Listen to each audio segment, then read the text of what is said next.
کتاب‌های گویای آوای بوف تقدیم می‌کند.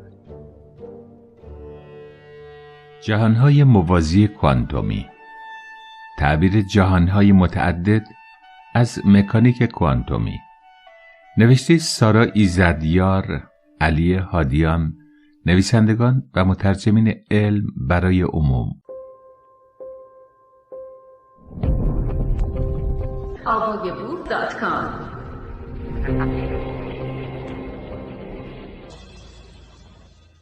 موضوع جهان‌های موازی در حد تصور و تخیل و ایده پردازی است.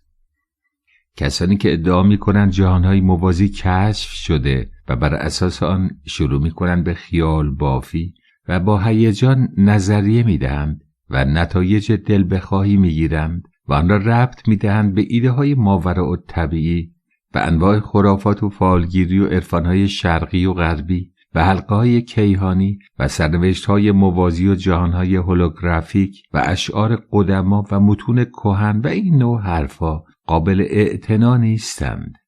وقتتان را تلف نکنید. نه، این ادعاها که ممکن است خیلی هم پرزرق و برق باشند حقیقی نیست. آنها فقط خودشان را بی خود به علم می‌چسبانند تا از اعتبار آن استفاده بکنند.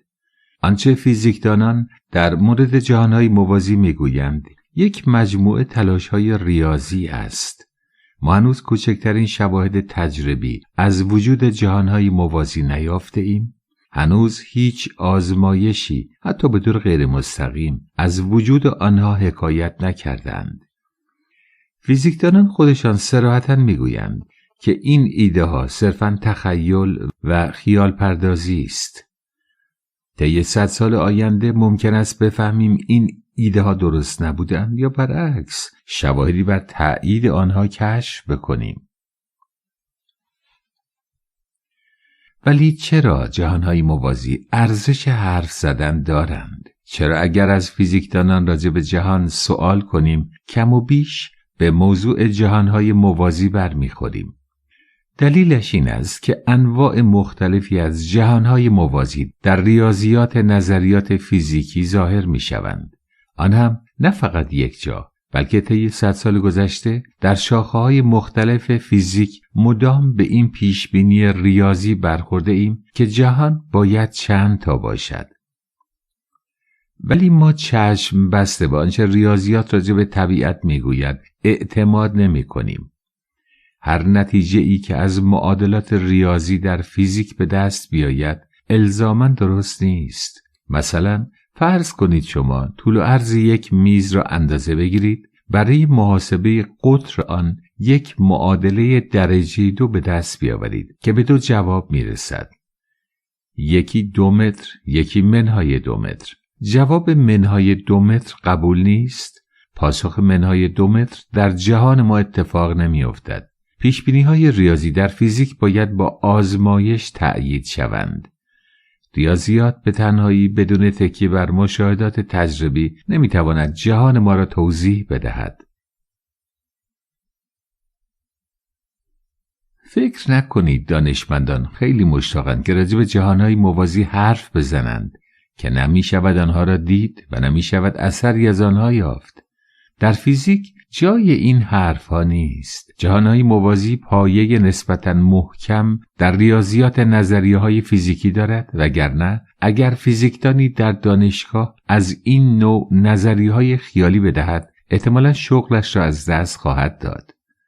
در واقع ایده جهانهای موازی خودش را به فیزیک نظری تحمیل کرده و فکر کردن به آن اجتناب ناپذیر شده است. تا به حال دانشمندان بیش از 10 نوع مختلف از جهانهای موازی را فهرست کرده اند که هر یک در بخشی از ریاضیات یکی از نظریه‌های فیزیکی ظاهر شده اند.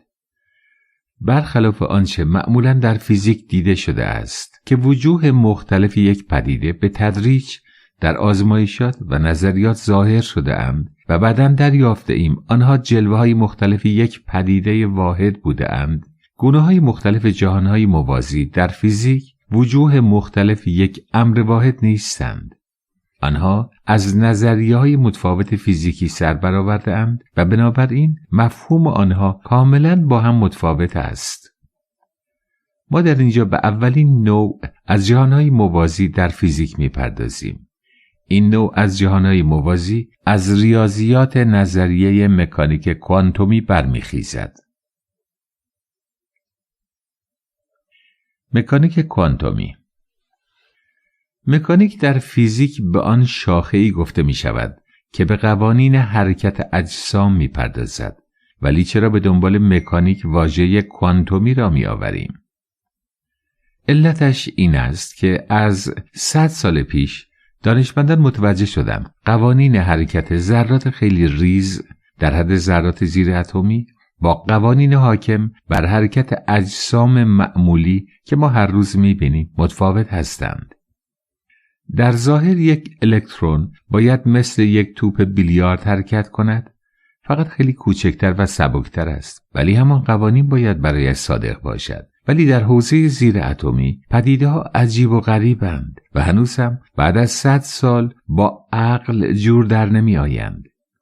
وقتی یک توپ بیلیارد از جایی حرکت می کند و به جای دیگر می رسد، ما می دانیم این توپ در هر لحظه از زمان در نقطه ای از مسیر قرار گرفته و حرکت معینی دارد که اگر وسایل اندازه‌گیری مناسبی داشته باشیم، اصولاً می توانیم با هر دقتی که بخواهیم مکان و سرعت آن را تعیین کنیم.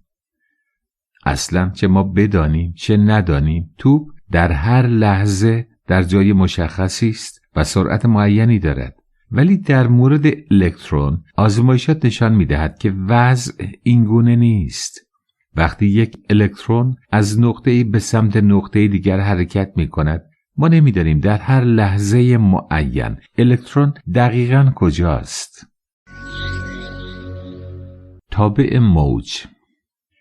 مکانیک کوانتومی میگوید الکترون مثل هر ذره زیر اتمی دیگر یک تابع موج دارد.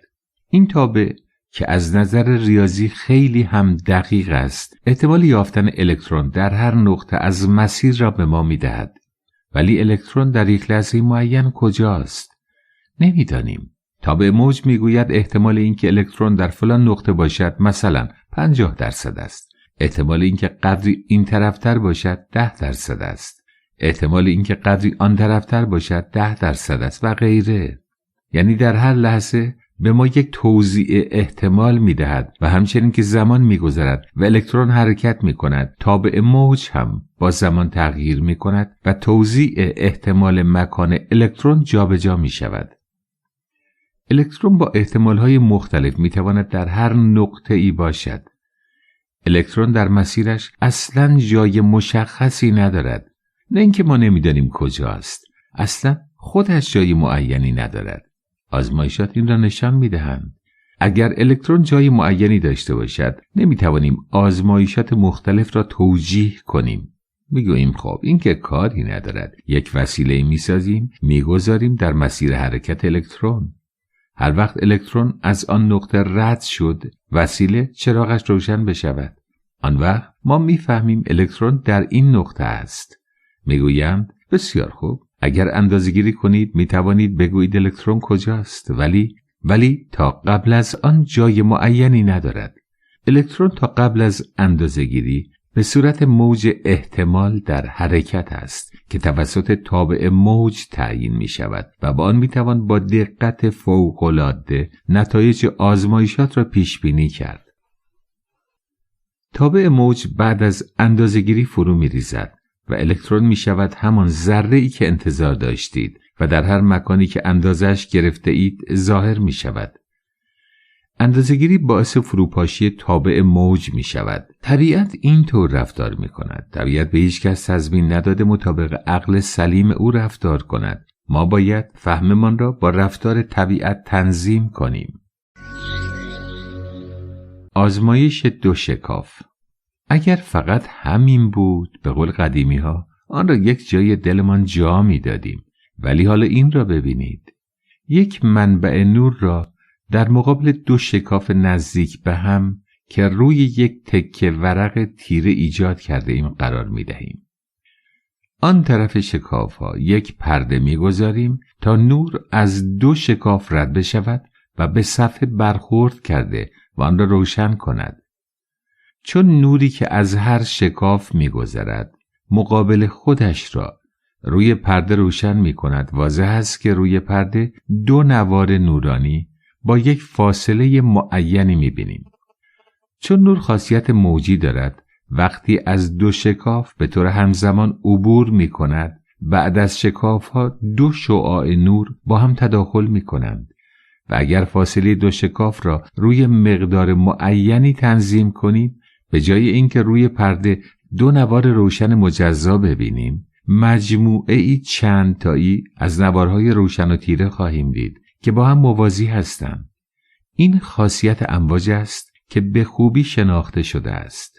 حالا منبع نور را برمی‌داریم و به جای آن دستگاهی می‌گذاریم که به طرف دو شکاف الکترون شلیک کند. پرده را هم فسفوری می‌کنیم تا هر وقت الکترون به هر جای آن خورد از خودش نور بدهد. ولی با کمال تعجب می‌بینیم باز نوارهای تداخلی ظاهر می‌شوند. یعنی چه؟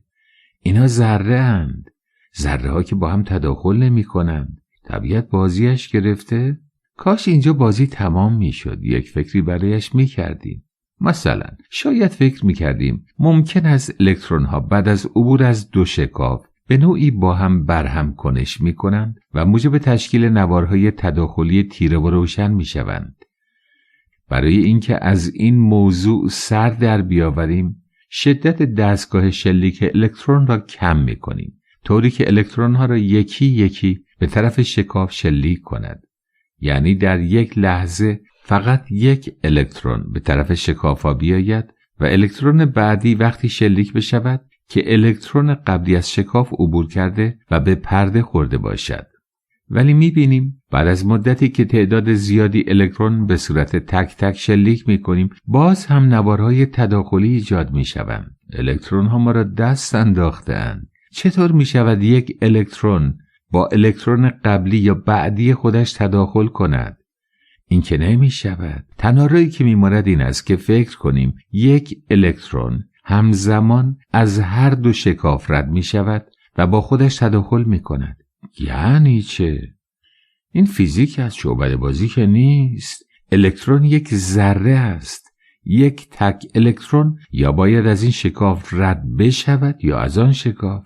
ولی دانشمندان از الکترون ها باهوشترند.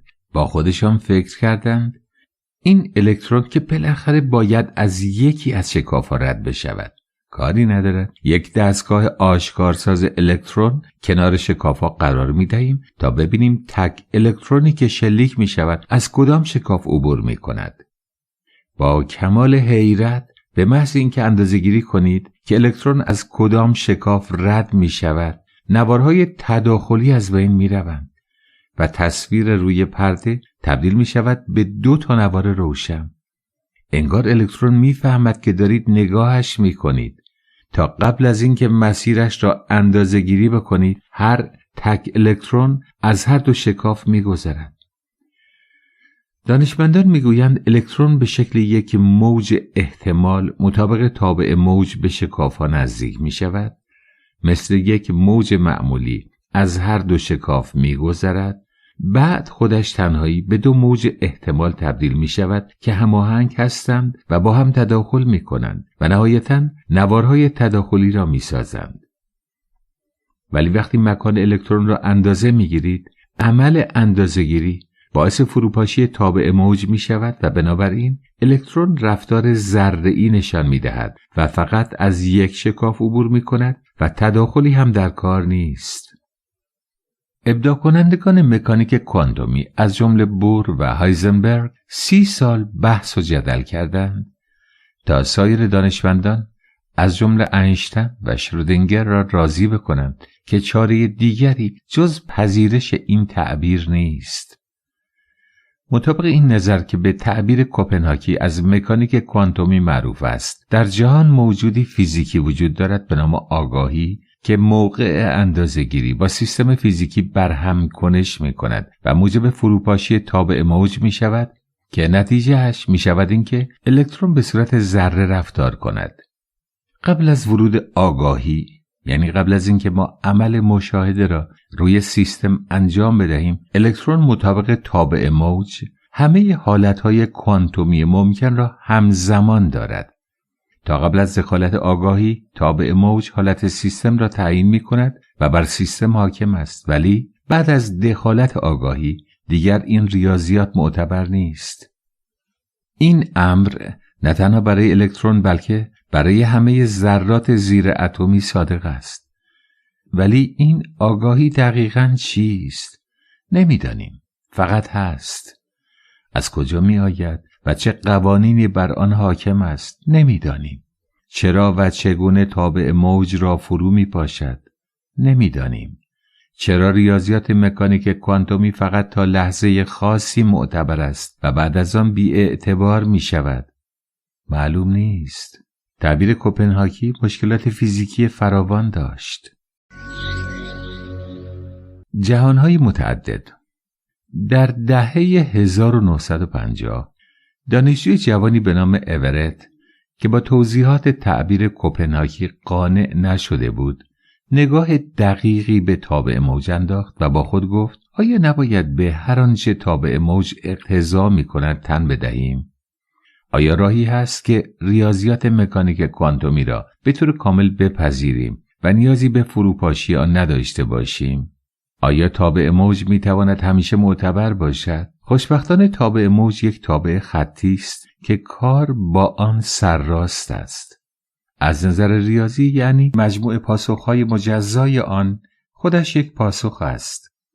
اورت اندیشید که سیستم کوانتومی به علاوه همه ذرات دستگاه اندازه‌گیری و ذرات سازنده مشاهده‌گران و سایر ذرات سازنده جهان همگی باید با هم در نظر گرفته بشوند و در اصل جمعاً یک سیستم هستند و بنابراین باید در نهایت بشود برای آنها یک تابع موج کلی در نظر گرفت. او نشان داد که این تابع موج کلی به دو قسمت قابل تفکیک است.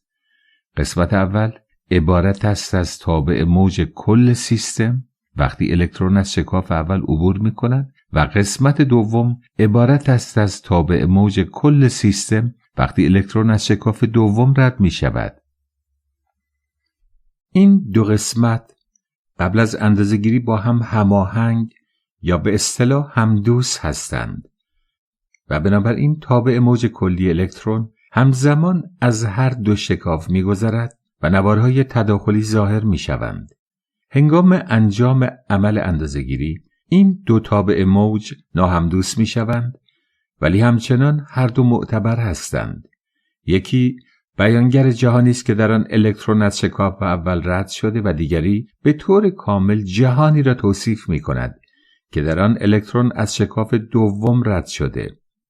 اگر به نتایج ریاضی تابع موج پایبند باشیم، بعد از اینکه اندازه‌گیری کردیم دو جهان باید وجود داشته باشد، چون دو تابع موج داریم.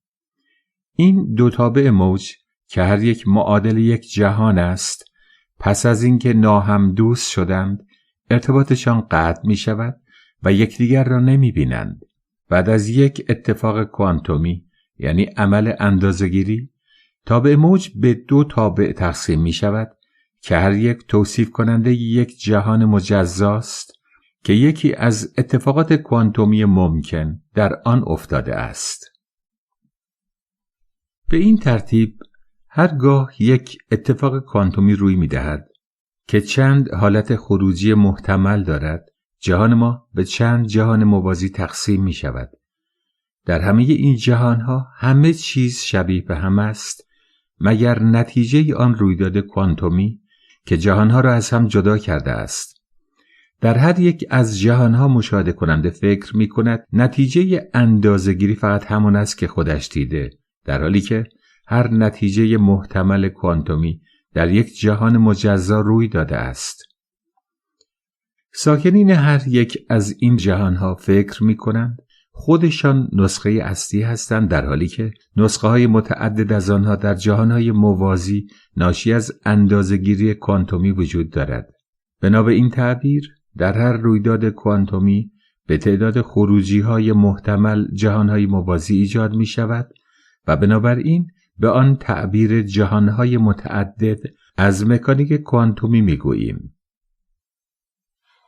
مثلا اگر خاطرتان باشد در بازی ایران و اسپانیا در جام جهانی در دقایق آخر بازی توپ به تارومی رسید و ضربه او با اختلاف کمی گل نشد. فکر کنید موقعی که تارومی به توپ ضربه زد، مولکول‌های پای او با مولکول‌های توپ برخورد کردند و در جایی آن میان یک اتفاق کوانتومی باعث شد توپ جهتی بگیرد که گل نشود. اگر آن اتفاق کوانتومی خروجی کمی متفاوت داشت، توپ تارومی گل میشد و ما به دور بعد صعود میکردیم. مطابق تعبیر جهانهای متعدد از مکانیک کوانتومی، یک جهان موازی وجود دارد که در آن اتفاق کوانتومی دوم رخ داده. در آن جهان ما به دور حذفی جام جهانی صعود کرده ایم. همگی خوشحال شده ایم و تیم ما بازی دور بعدی را انجام داده است. در مکانیک کوانتومی هر اتفاق کوانتومی میتواند به چند حالت کوانتومی مختلف منجر شود. در تعبیر جهانهای متعدد، هر یک از حالتهای کوانتومی در جهان جداگانه اتفاق میافتد. در هر اندازه‌گیری کوانتومی، جهان به چندین جهان مختلف و مجزا تقسیم می شود. دانشمندان می گویند احتمال اینکه اطلاعی از یکی از این جهانها به دیگری برسد وجود دارد، ولی احتمالش به قدری کم است که برای رخ دادن آن باید بیشتر از عمر جهان صبور باشیم.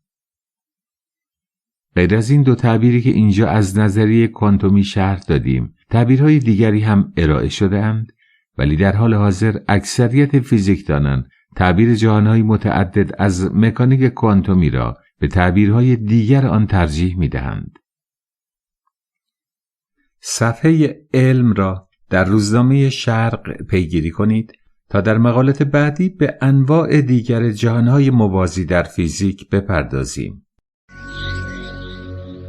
آوای بوف یک گروه مردم نهاد است که توسط عده‌ای علاقه‌مند به کتاب با دغدغه ارتقاء فرهنگ کتاب و کتابخوانی و استحکام خرد اجتماعی تشکیل شده و تاکنون تولید هزاران کتاب ممنوعه را در کارنامه خود دارد.